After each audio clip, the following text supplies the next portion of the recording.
seja convosco. Estamos novamente unidos e reunidos, presencial, na internet, falando sobre pecado, para variar, né? Falando sobre pecado, estamos falando sobre os pecados intocáveis, ou pecados sutis, aqueles que nós permitimos. Primeira parte da aula nós fizemos aquela revisão do ano passado, falando das filhas da ira, começando por ressentimento, amargura, hostilidade, que mais?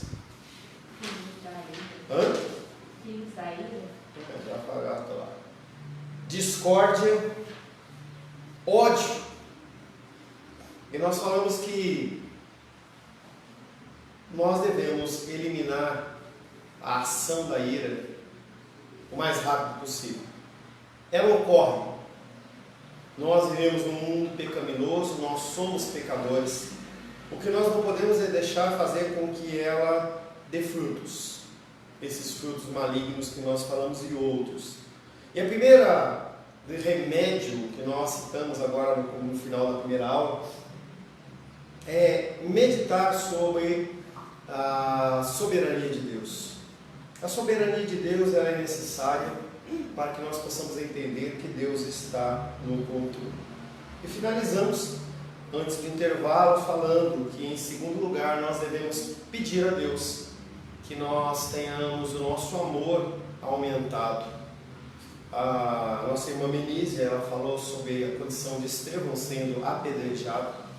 E aquela condição de Estevão sendo apedrejado e ele abençoar aqueles que estavam ou apedrejando, é uma condição sobrenatural, não é uma condição normal ou natural. E naquele momento Deus ele dá uma porção de amor, uma porção de graça sobrenatural para que ele pudesse amar aquelas pessoas, além da sua dor, além do seu ultraje. E nós citamos o texto de 1 Pedro 4,8 que diz, antes de tudo, tende profundo amor uns para com os outros, porque o amor cobre uma multidão de pecados. E damos o exemplo daquela capa, daquele sobretudo, do cobertor, que são elementos que sobrepõem aquilo que já está. Então, quando você se exercita em amor, quando você se alimenta do amor, o que acontece é que naturalmente aquele sentimento que é pecaminoso, aquela ira, aquele ódio, aquela amargura, ela tende a ser abafado. É como um fogo, quando você elimina o oxigênio, o fogo ele exaure, ele some. E nós temos que fazer a mesma coisa. Não adianta você querer lutar com ferramentas psicológicas, não adianta você querer lutar com ferramentas humanas, porque você só vai aumentar a sua ira e a sua amargura. Mas quando nós exercitamos-nos, pedimos a Deus que nos alimente em amor, o que acontece é que esses sentimentos que são menores, essa coisa pior que vem do coração humano, ela é eliminada. Antes de tudo, tende profundo amor uns para com os outros, porque o amor cobre uma multidão de pecados. Pedro está dizendo que o amor nos capacita a ignorar um monte de atitudes erradas das outras pessoas. Você passa a não ligar mais. Não é que você fica banana. Não é que você fica uma pessoa insensível. Você não dá mais valor àquilo que está acontecendo. E você começa a valorizar aquilo que realmente é importante. É aquilo que eu dei o exemplo da minha irmã antes do intervalo. Se ela se dedicar com problemas de finanças, de organização, de administração, que ela não tem capacidade, ela vai deixar de gastar o tempo dela com aquilo que é importante, que é fazer aquilo que ela faz melhor, que é a parte de dentística e outras coisas. Então nós temos que entender que a nossa energia ela tem que ser gasta naquilo que é importante, e não naquilo que não é importante. Então você, se alimentando de amor, você começa a valorizar aquilo que é realmente importante. Se alguém nos esnoba, ou envergonha, ou aborrece, O amor, ele nos capacita a ignorar tudo isso. Sim, o mundo vai falar que você é um trouxa, que você é um malandro, que você é um capacho, mas Jesus também assim o fez. E você quer ser referência do quê? Você quer ser referência do amor de Deus ou de alguém que resolve as suas questões aqui na terra?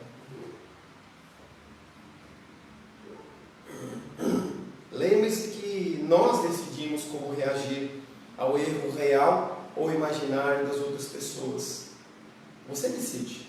Tinha um programa na década de 80 que chamava Você Decide. Decidia nada. Os caras já tinham o final que eles queriam que colocasse, eles faziam as maracutaias deles lá com as votações, mas as pessoas ligavam, porque queriam definir o final do episódio lá, se o cara matava ou não matava, se perdoava ou não perdoava. A frase cortar o mal pela raiz, que já usei, se aplica de modo especial aqui. Embora o amor talvez não cubra alguns pecados significantes contra nós, porque você não tem gerência nos outros. Nós estamos trabalhando em 1 Pedro exatamente em relação a isso, em que você tem que agir de uma maneira benigna, bondosa, mas isso não quer dizer que as pessoas vão te tratar bem. Então esse amor nosso não cobre o pecado do outro, cobre a sua multidão. É você que fica bem na fita com o Senhor. E o seu coração fica aliviado. Eu converso com pessoas amarguradas, as pessoas desenvolvem doenças, problemas estomacais, problemas nervosos, porque não conseguem perdoar. E ela não vai perdoar, ou até que Deus o convença, ou então que ela entenda que aquilo está fazendo muito mais mal para ela. Pessoas desenvolvem câncer, e nem todo câncer é devido à falta de perdão, mas pessoas elas ficam amarguradas e desenvolvem problemas físicos. Isso é real, não é uma história que está na Bíblia, uma historinha, não, é real. Pessoas amarguradas tendem a desenvolver muito mais condição de câncer do que outras, problemas nos ossos e tudo mais. Quando o esposo mandão volta do trabalho, encontra a casa bagunçada e vê que o jantar ainda não está pronto, ele tem poder de consentir que o amor cubra a situação. De fato, se seguir o caminho do amor, além de ignorar o que lhe desperte a ira, ele vai arregaçar as mangas e vai ajudar a esposa. É o exemplo do dia a dia. A pessoa ela pode decidir ficar rancoroso, gritar, ou ele pode ajudar. É uma decisão humana. Porque amor não é sentimento. Amor é decisão. E quando você decide passar por cima de coisas, de pessoas, com pessoas que estão fazendo mal a você, e você devolve o amor, a palavra de Deus diz que uma palavra branda acalma o furor. É a condição do que? O amor cobrir a multidão de pecados. Você tira a munição da pessoa contra você, porque você age em amor. De fato, se seguir o caminho do amor, além de ignorar o que lhe desperta a ira, o marido pode ajudar a esposa. Ele seguirá o exemplo de Jesus, que mesmo sabendo que era Deus, realizou a tarefa mais servil daquela época. João 13, de 2 a 15, fala de Jesus lavando o pé dos discípulos. Ele não tinha que fazer aquilo. Ele é o autor da vida. Tudo veio a existir a partir do seu agir. A palavra, o verbo, o logos de Deus é Ele. E Ele lava o pé dos discípulos. Pessoas que, inclusive Judas, iriam traí-lo. Pedro queria negá-lo. E ele vai lá e lava o pé dos discípulos em atitude de amor. Cobriu. Para Jesus não havia amargura. Não há amargura no coração de Jesus na cruz com relação à minha vida e à sua vida. Porque o amor cobre multidão dos pecados. Devemos amar uns aos outros com um profundo amor, ou seja, perseguir o amor com inteligência, cada vez mais o amor incondicional, algo que é muito difícil, ou talvez impossível para nós, mas que nós temos que continuar perseguindo a ação do amor. O amor que ignora as ofensas, ele não aparece do nada. Ele é cultivado através da oração, através da leitura da palavra. O mundo está nesse caos porque as pessoas não leem as Escrituras, não conhecem a Deus. Cultos cada vez mais pagãos, músicas cada vez mais pagãs e mundanas, que não adoram a Deus e não levam a pessoa perto do seu Criador. Igrejas fazendo campanhas e campanhas e campanhas que levam apenas a satisfação do seu eu. Enquanto isso, você cultiva o amor. O amor, ele é cultivado, ele não é o que não aparece do nada. E ele é resultado da nossa dependência total do Espírito Santo. Você não consegue cultivar o amor divino sozinho. Hoje eu vou decidir amar a pessoa. Não. Você pode até falar, você pode até intentar, mas tudo acontece através de Deus. Você não consegue amar as pessoas. Não consegue. O apóstolo Paulo repete as palavras do apóstolo Pedro. Menisa, 1 Coríntios 13, 5. Porque você está gata, minha esposa linda. 1 Coríntios 13, 5. Eu gosto da minha esposa. É bom, mas eu estou falando. Não se conduz convenientemente, não procura os seus interesses, não se exaspera, não se ressente do mal. O amor, ele não se ira, não se enfurece. Eu tenho mais amor do que ira. E o que acontece é que o amor vence. Essa é uma afirmação sobre a qual todos nós devemos refletir. Você fica irado facilmente? Alguém consegue arruinar o seu dia com sarcasmo do nada? Você acorda bem e alguém te tira do centro só com uma palavra?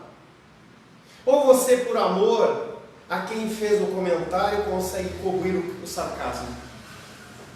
É um exercício. É um exercício. As pessoas, elas são utilizadas como ferramenta de Satanás todos os momentos. Pessoas na padaria, no trânsito, no mercado, na internet.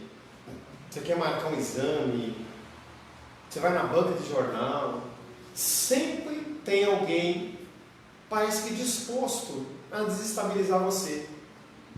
Por quê? A sua condição de felicidade incomoda. Estava vendo uma série ontem, aí tinha um rapaz lá, coando café lá, e aí o rapaz olhou para ele e falou assim: por que você está sorrindo? Aí ele olhou para ele e falou assim: eu sempre estou sorrindo. Mas ele podia responder: por que você está perguntando isso? Estou te incomodando? Você entende que são atitudes diferentes que eliminam o problema naquele momento?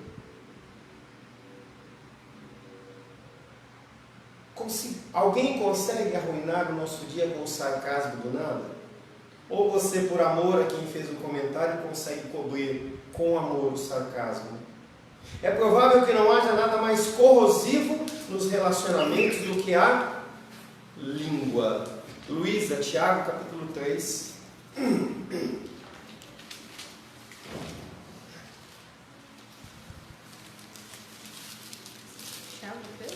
Capítulo 3.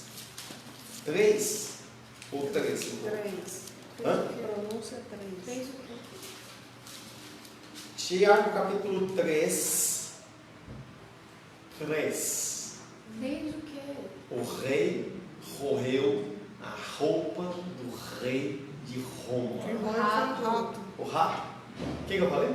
O rei. O rei roeu? Ixi. Tiago, capítulo 3, versos 5 em diante.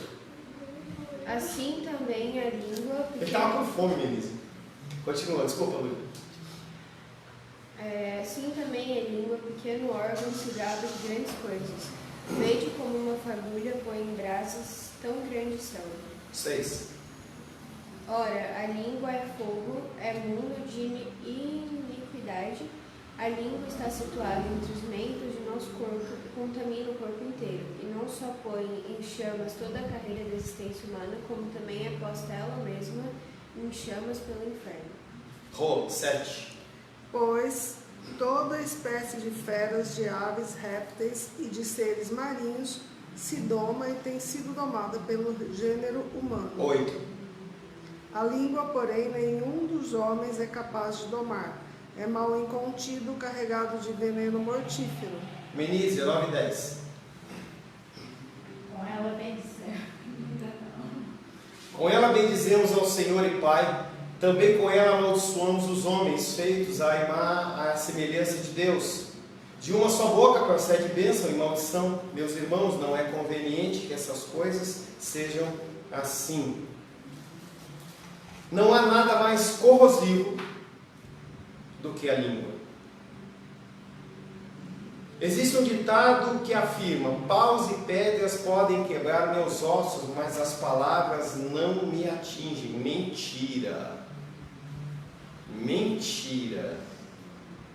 Muitas vezes as palavras elas são muito mais destrutivas do que a violência física.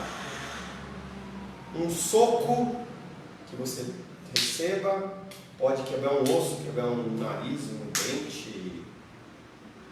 E aquilo com o tempo fisicamente se cura. Mas a ação que aquela pessoa praticou, motivada pelo ódio e pela ira, em especial se for uma pessoa próxima a você, demora muito mais tempo para curar, se curar. Palavras maldosas nos atingem, especialmente se são ditas por alguém chegado a nós. Eu estava sobre isso com uma pessoa esse fim de semana e a pessoa falava para mim quão difícil foi lidar com a palavra ferina de um familiar. Quão duro é quando você ouve de alguém falar: você não vai dar em nada, você é um vagabundo, você é uma vagabunda, você é um prostituto, você é uma prostituta, você é um fraco, um frouxo. Essas palavras, quando carregadas pela autoridade de alguém que está sobre você, ferem muito mais do que uma agressão física. Palavras maldosas nos atingem, especialmente se são ditas por alguém chegado a nós. Contudo, nós decidimos se elas irão nos deixar com ira. A decisão é sua. Você vai guardar isso no seu coração? Ou vai deixar para lá? Ou vai tentar resolver? Quantos parentes ficam anos sem se falar por conta de uma coisa? Podemos absorver a mágoa como fato real sem ficarmos zangados com a pessoa que nos maltratou, mas para isso temos de amar a pessoa profundamente. Soberania de Deus e amor. Quando o amor pela pessoa ela suplanta o mal que ela te fez, você consegue esquecer. 1 Coríntios 13, 5, Luísa.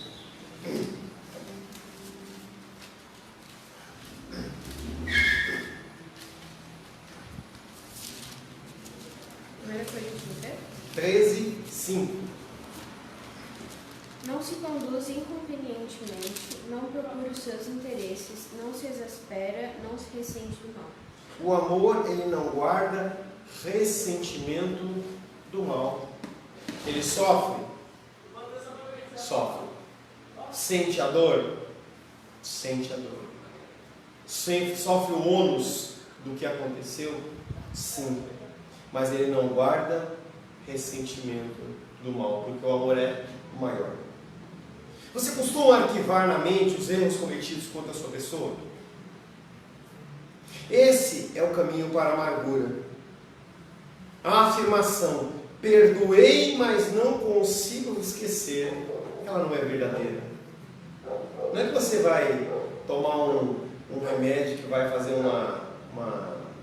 como é que é quando os caras esquecem? Amnésia. Você toma um remédio para ficar com amnésia. Não é isso. A ferida, ela existiu e ela deixou cicatrizes, mas a cicatriz não dói mais. É a diferença. Se vivermos relembrando velhas mágoas, coisas que aconteceram há anos ou meses, não perdoamos de verdade. Não é que você não pode falar. Às vezes você precisa da ajuda de pessoas. A função minha pastoral, muitas vezes, ouvir esse tipo de desabafo, mas é algo para eliminar naquele momento, acabar com aquilo.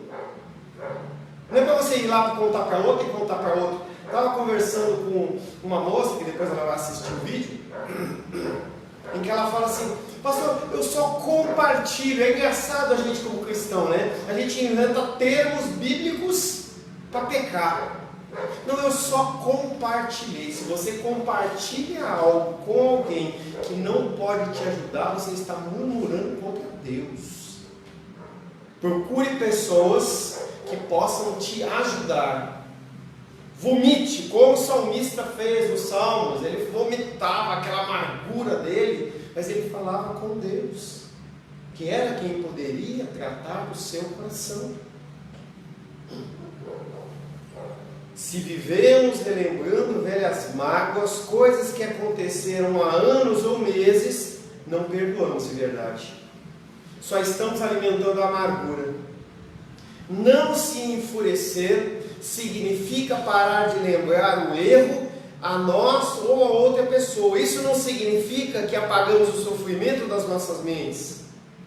Não há como fazer tal coisa. Não há como você fazer isso. O processo de cura, ele é demorado, mas ele é paulatino. Significa que tomamos a decisão de não falar no assunto e não ficarmos remoendo o passado, lambendo as feridas. Se você lamber a ferida, o ato de lamber a ferida é a questão de ela ficar sempre exposta. Está criando casquinha, você arranca. Está criando de novo, você arranca de novo. Olha, estou ferido, hein? Estou ferido. Quando eu tiro sangue, eu pego aqueles adesivozinhos lá e eu só vou tirar depois de 2 dias. Eu fico brincando com a minha filha, com a minha esposa, e falo assim, será que não vai sair sangue? É uma brincadeira. Mas se você manter esse tipo de coisa nas suas feridas, você estar trazendo à tona o tempo todo o tempo aquilo que te feriu. E aquilo que aconteceu nunca fica no passado, é sempre algo presente. Um grande tema de Hollywood, vingança. Você vê aquela história clássica de que o cara, ele é um fuzileiro aposentado nos Estados Unidos, está lá morando tranquilo. Aí daqui a pouco ele recebe a notícia que alguém matou o parente dele, e aí ele vai lá e ele tem que matar, e vai e volta, e vai e volta, e vai e volta, e eu tenho que fazer alguma coisa, e enquanto não faz, não resolve. E você acha que isso é uma coisa que não mostra depois do filme? Você acha que depois que o Rambo lá, ele matou 500 pessoas, ele ficou em paz, é isso? As pessoas, elas não ficam em paz. A paz, ela só existe com a ação do amor. Senão a pessoa continua amargurada. Não se enfurecer significa parar de lembrar o erro. Isso não significa que apagamos o sofrimento das nossas mentes. Não há como fazer tal coisa. A pessoa ia ficar rica se ela conseguisse fazer esse tipo de coisa. Significa que tomamos a decisão de não falar mais do assunto, não relembrarmos o passado. Também quer dizer que, se a questão surgir em nossa mente, talvez engatilhada por outro incidente, ela é rejeitada de cara. Eu não vou dar vazão a esse tipo de situação. Nós não podemos dar a chance da ira se fortalecer. Ela se fortalece. O que é a guerra da carne e do espírito de Gálatas, senão o fortalecimento de um ou de outro.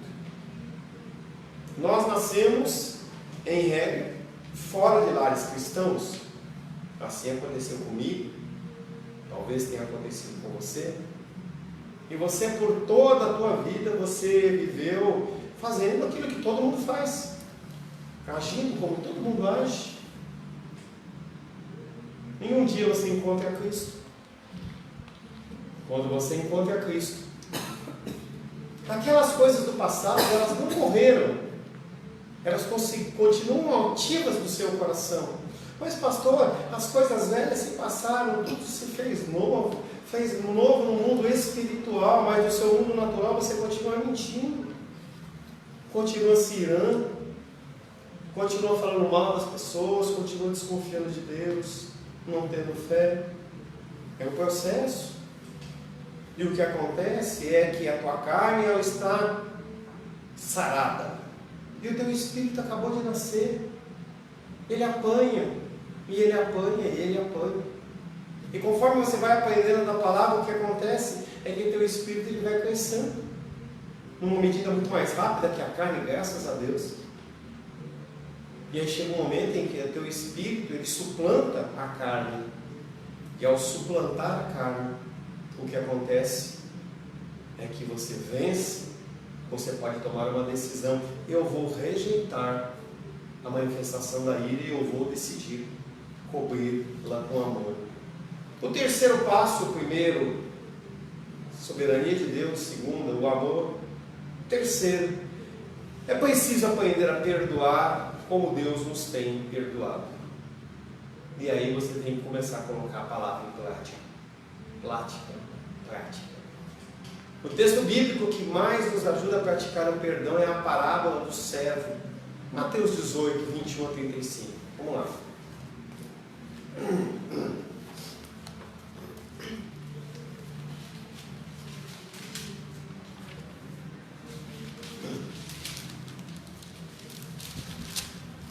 Começando da Rosângela, 3 versículos cada. Eu estou na sequência também. Mateus 18, do verso 21 ao 35. Então Pedro, aproximando-se, lhe perguntou: Senhor, até quantas vezes meu irmão pecará contra mim, que eu lhe perdoe? Até 7 vezes? Respondeu-lhe Jesus: Não te digo que até 7 vezes, mas 70 vezes 7. Por isso, o reino dos céus é semelhante a um rei que resolveu ajustar contas com os seus servos. Benícia? E passando a fazê-lo, trouxeram-lhe um que lhe devia 10.000 talentos. Não tendo ele, porém, com o que pagar, ordenou o Senhor que fosse vendido ele, a mulher, os filhos e tudo quanto possuía, e que a dívida fosse paga. E então o servo, prostrando-se, reverente, rogou: Sê paciente comigo e tudo te pagarei. Luísa?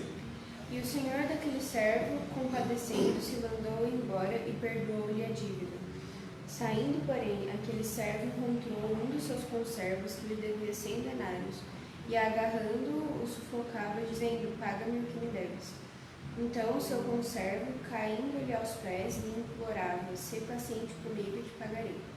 E ele, verso 30, ele entretanto não quis antes, indo-se, o lançou na prisão, até que saudasse a dívida. Vendo os seus companheiros o que se havia passado, entristeceram-se muito e foram relatar ao seu senhor tudo o que acontecera.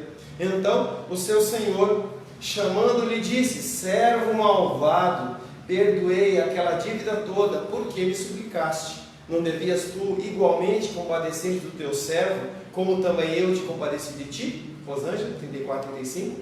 Indignando-se, o Senhor o entregou aos verdugos, até que lhe pagasse toda a dívida. Assim também meu Pai Celeste vos fará, se do íntimo não perdoares cada um a seu irmão. Jesus contou a parábola como resposta à pergunta de Pedro no verso 21, que foi: Senhor, até quantas vezes deverei perdoar meu irmão? Senhor, até quantas vezes deverei perdoar meu irmão que pecar contra mim? até 7 vezes, que significa perdoar tantas vezes quanto ele pecar, e sabemos bem quantas vezes a pessoa peca contra nós. É a partir disso que Jesus conta a parábola do servo implacável. No entanto, a história não deixa claro quantas vezes temos de perdoar. Todavia, mostra claramente a base para perdoarmos uns aos outros.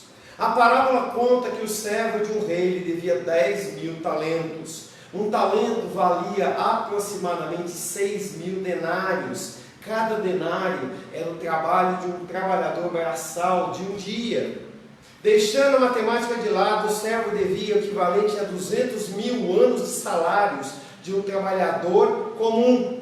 Algo equivalente a 36 a 48 bilhões de reais no atual mercado de trabalho.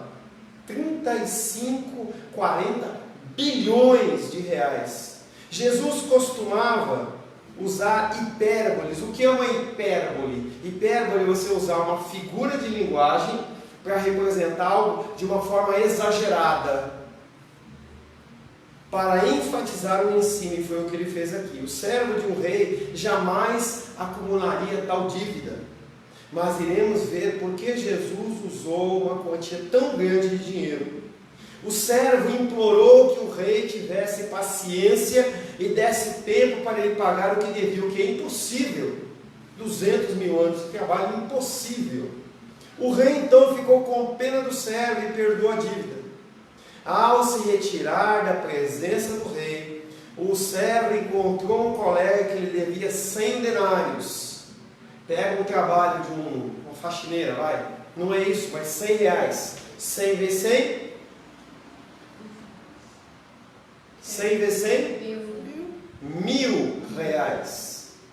1.000 reais. O segundo servo também implorou paciência, mas o servo que acabara de ter uma dívida perdoada de no mínimo 30 bilhões de reais, se recusou a perdoar aquele que devia 1.000 reais e jogou ele na prisão. A chave da parábola está no enorme diferença entre as duas dívidas: 36 bilhões e 1.000 reais. Para os discípulos que ouviram a parábola diretamente de Jesus, os 1.000 reais causariam mais impacto porque representava meses de trabalho.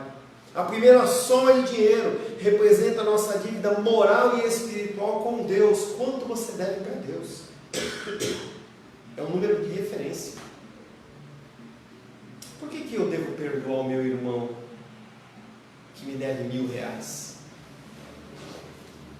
Será que eu tenho que não perdoar?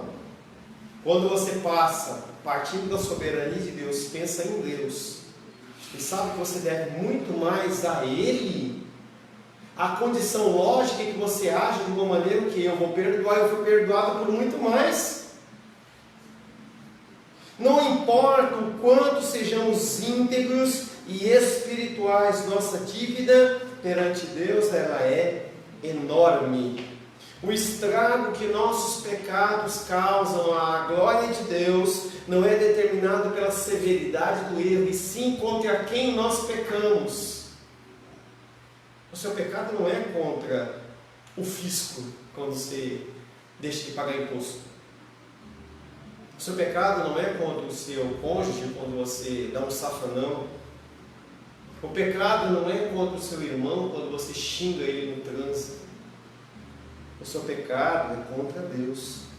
O estrago que nossos pecados causam à glória de Deus não é determinado pela severidade do erro, mas pelo valor da glória do Senhor. Se eu derramar uma tinta escura num tapete que você quebrou, comprou num brechó qualquer, foi mal. Um tapete normal, comum, foi lá no Leroy, comprou um tapete, gastou 200 reais, 300 reais. Você foi lá e derramou, sei lá, um copo de vinho, derramou uma tinta, é perdoável. Pô, você vai ficar chateado. Mas se você gastou uma grana num tapete persa, 10.000 reais, ou é uma coisa que veio de um parente seu que já faleceu, aquela pessoa deu aquele bibelô para você, aquele mimo para você antes de morrer, e a pessoa lá vai e quebra, qual é o preço disso? Meu ato é o mesmo. A tinta sobre o tapete é a mesma, porém existe uma enorme diferença entre o preço dos tapetes. O tamanho do estrago não é determinado pelo tamanho das manchas, e sim pelos valores de cada tapete. O preço do teu pecado não é o preço do que você cometeu, é contra quem você cometeu. Contra Deus, contra o Altíssimo, contra o sangue do Cordeiro, o sangue que é derramado para cobrir uma multidão de pecados, que você simplesmente cospe em cima. Tem pessoas que eu aconselho, eu falo, você pecou de novo, você cuspiu em cima da cruz. É algo duro de falar e duro de ouvir, mas é a realidade. Os meus pequenos pecados, ou os meus grandes pecados, são uma afronta ao sacrifício de Cristo na cruz. É assim que temos que avaliar o nosso pecado contra Deus. Cada pecado que cometemos, não importa seu valor aos nossos olhos, é uma agressão à glória infinita de Deus. Mesmo que um tapete custe milhões de reais, a quantia não é nada comparada à glória de Deus. Portanto, nós estamos representados com um servo que devia 10.000 talentos. Jamais conseguiremos pagar a nossa dívida com Deus. Não a cesta básica, o dízimo, a obediência, a frequência na igreja, não importa. Nada disso resolve a nossa conta com Deus. Voltemos à parábola. O que aconteceu com os bilhões de reais que o primeiro servo devia? O rei simplesmente esqueceu a história toda? Não. Não houve prejuízo financeiro? Claro que houve. No momento em que o rei perdoou a dívida, seu patrimônio, ele sofreu uma redução de aproximadamente 40 bilhões de reais. O rei pagou um alto preço para perdoar a dívida do servo. Da mesma forma, Deus pagou um alto preço ao nos perdoar. Custou-lhe a morte do seu próprio filho. Não há como avaliar o preço dessa morte, contudo Deus o pagou para que fôssemos perdoados da dívida enorme que tínhamos contra Ele. É aquela música que nós cantamos: eu nunca saberei o preço dos meus pecados lá na cruz. Eu não estou diminuindo a seriedade das mágoas que você tem passado, das tristezas que você tem sofrido. Na parábola, os R$1.000 eram muito mais do que uma vaquinha feita no trabalho. Representavam meses de salário. E os erros que sofremos podem ter sido mais sérios que um menosprezo qualquer. Podem ter causado grandes prejuízos, mas em comparação com o prejuízo que você e eu causamos à glória de Deus, isso não é nada. A base para perdoarmos os outros é então o perdão de Deus e não o preço do que nós sofremos. Devemos perdoar porque fomos perdoados. No entanto, quando entendermos quanto devemos a Deus, porque continuamos a pecar contra Ele, conseguiremos lhe dizer: Senhor Deus, fui bastante magoado, sou devedor de 10.000 talentos. O pecado dessa pessoa não é nada em comparação ao pecado com o Senhor, mas como o Senhor me perdoou, eu também o vou perdoar. Eu não estou dizendo que uma oração desse tipo, mesmo feita com sinceridade, vai fazer assim, ó. Não vai. Não é mágica, mas é um exercício. Porque a nossa carne, ela não desiste facilmente. Ela vai continuar lutando, vai querer continuar trazendo a amargura de volta, trazendo à memória aquilo que foi acontecido. Todavia, a atitude revelada na oração oferece-nos uma arma com a qual podemos matar a ira. Ao concluirmos esse segundo capítulo da ira, eu sei que muitas pessoas ficaram incomodadas, porque ao falar dessas situações, muitas delas vieram à tona no coração de pessoas. E as pessoas talvez passem um domingo amargurado. Talvez alguns pensem: ele não conhece a minha vida, se conhecesse, ele não seria tão bonzinho assim. Gostaria de afirmar que o propósito desse estudo não é lidar com as várias questões que desencadeiam nossa ira. E certamente não ensino que nós devemos ser cristãos capachos, permitindo que todo mundo nos esmague ou tire proveito de nós. Há momentos em que temos que defender o que é certo e justo. Contudo, não devemos pecar durante esse processo. E é isso que nós estamos falando. Meu objetivo nesses dois encontros que nós tivemos, primeiro sobre ira, depois sobre as filhas da ira,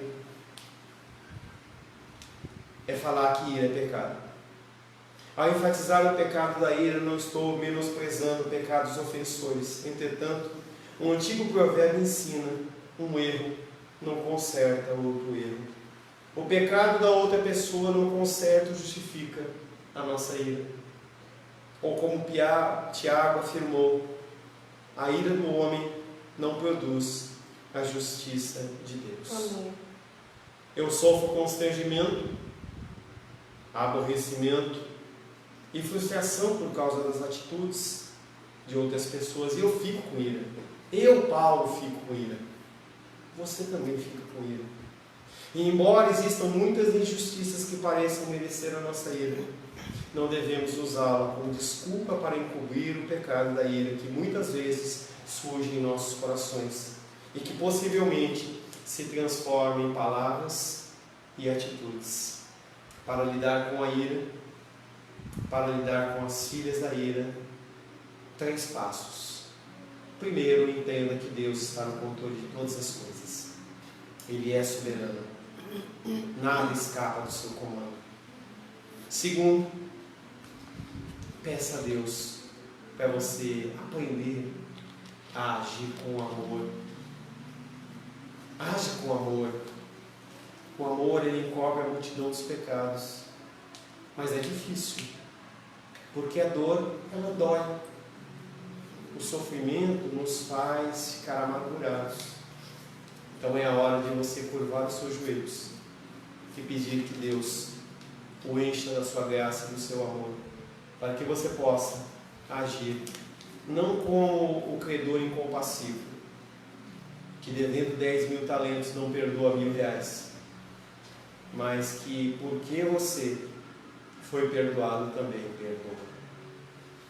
Senhor Deus, queremos louvar, adorar e bendizer o Senhor, porque o Senhor nos perdoa independente do nosso perdão. Se o nosso perdão ele fosse alicerçado ou dependesse, se o seu perdão dependesse do nosso perdão, nós estaríamos condenados. Mas o teu perdão, assim como o teu amor, é incondicional. Por isso, Pai querido, entregamos as nossas vidas nas tuas mãos, que aprendamos a reconhecer a tua soberania, que nós aprendamos a agir com amor, e quando nos faltar forças para isso, que nós possamos pedir que o Senhor nos encha do seu amor, para que nós possamos perdoar como o Senhor nos perdoou. Abençoa a sua vida com essa palavra, em nome de Jesus. Amém.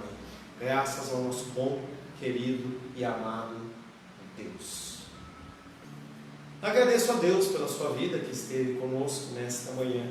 É um grande privilégio nós podermos falar do Evangelho. Você que assistiu pela internet, não deixe de comentar, não deixe de curtir, não deixe de compartilhar. Convide pessoas, compartilhe o link quando você receber. É uma forma de levar a palavra, é uma forma de espalhar o Evangelho. À noite estaremos finalizando, se Deus assim permitir, o capítulo 4 de 1 Pedro. Te convido a estar junto conosco. O amor de Deus Pai, que a graça salvadora de Jesus Cristo e a consolação do doce Espírito Santo seja sobre a nossa vida hoje e sempre. Amém, amém. Que Deus te abençoe e te conceda graça.